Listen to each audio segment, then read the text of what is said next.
Salam sejahtera untuk kita semua. Pelajaran sekolah sahabat dengan tema utama Misi Allah, Misi Saya. Pelajaran keempat, membagikan misi Allah. Rabu 25 Oktober, Misi Abraham.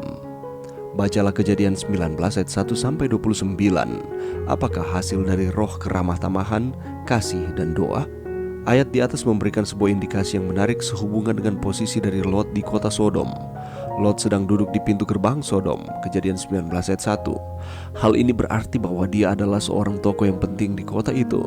Pastinya seorang pejabat publik, karena duduk di pintu gerbang adalah sebuah kesempatan istimewa yang hanya dimiliki oleh para pejabat publik, hakim dan raja.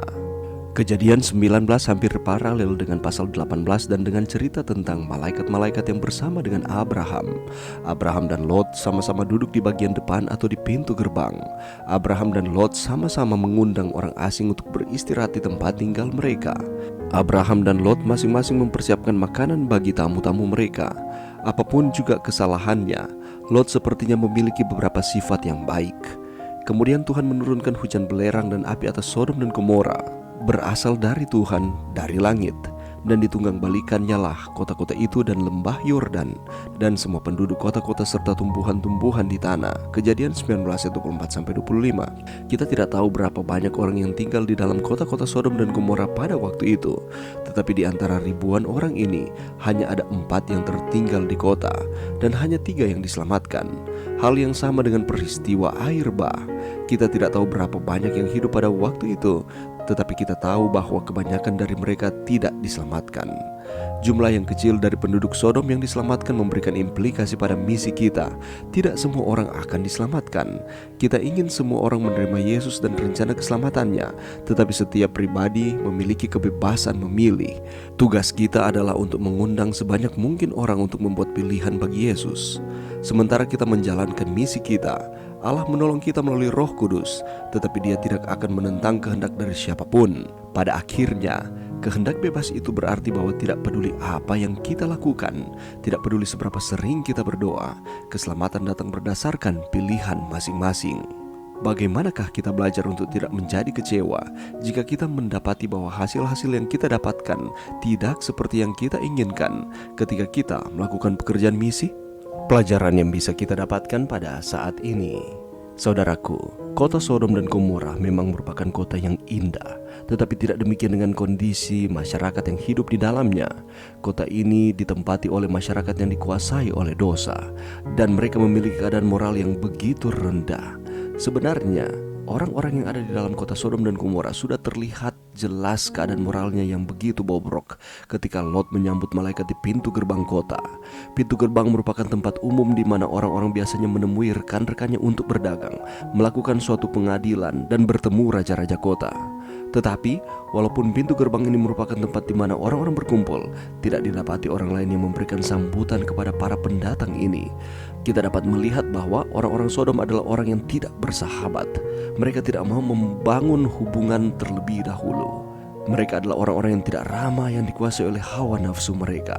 Dan hal ini semakin jelas ketika kita lihat di dalam ayat yang kelima, di mana orang-orang lelaki, dari yang muda sampai yang tua, dan seluruh kota, bermaksud untuk memperkosa tamu-tamu Lot. Kata pakai pada ayat 5 ini memiliki bahasa asli yada, yang memiliki arti menjadi saling mengenal. Kata ini dipakai dalam konteks hubungan seksual. Dan tidak berhenti sampai di sini. Ketika Lot mencoba untuk melindungi tamu-tamunya ini, orang-orang Sodom dan Gomora justru semakin marah dan bermaksud untuk melakukan hal yang buruk terhadap Lot. Orang-orang Sodom benar-benar dikuasai oleh dosa. Itulah sebabnya Yudas 1 ayat 7 mencatat bahwa mereka hidup di dalam percabulan dan mengejar kepuasan-kepuasan yang tidak wajar. Yeskel 16:49 juga menyatakan, orang-orang Sodom juga adalah orang-orang yang hidup dengan kecongkakan, mementingkan diri sendiri, egois, dan tidak mau membantu orang yang berkekurangan. Dan ada misi Abraham yang begitu mulia, ialah untuk menyelamatkan Lot beserta dengan keluarganya. Kita tidak tahu berapa banyak orang yang tinggal di dalam kota Sodom dan Gomora pada waktu itu, tetapi di antara ribuan orang ini hanya ada 4 yang tertinggal di kota, dan bahkan hanya 3 yang diselamatkan. Kita tahu bersama peristiwa yang menimpa akan istri Lot, dan ini menjadi pelajaran yang berharga dan peringatan keras kepada saudara dan saya. Lukas 17 ayat 29, 32 dan 33 mengatakan, tetapi pada hari Lot pergi keluar dari Sodom, turunlah hujan api dan hujan belerang dari langit dan membinasakan mereka semua.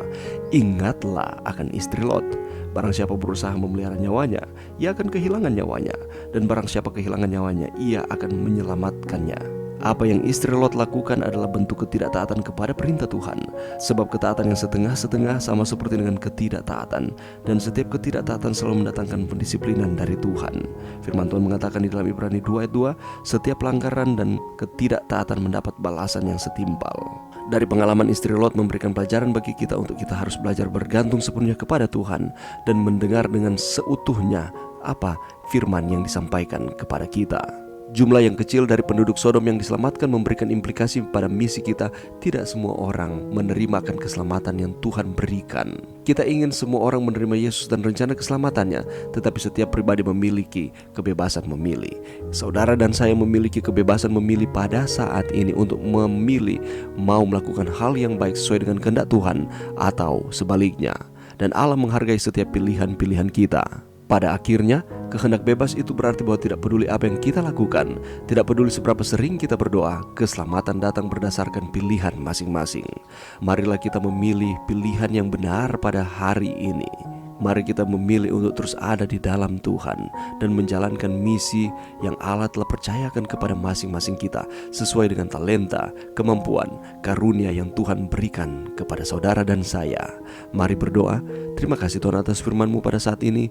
Bantu kami Tuhan untuk kami dapat dimampukan untuk menjalankan peran kami sesuai dengan misi yang Tuhan percayakan kepada masing-masing kami. Dan bantu kami Tuhan untuk kami dapat membuat pilihan yang benar setiap hari di dalam kehidupan kami. Ini doa kami di dalam nama Yesus. Amin.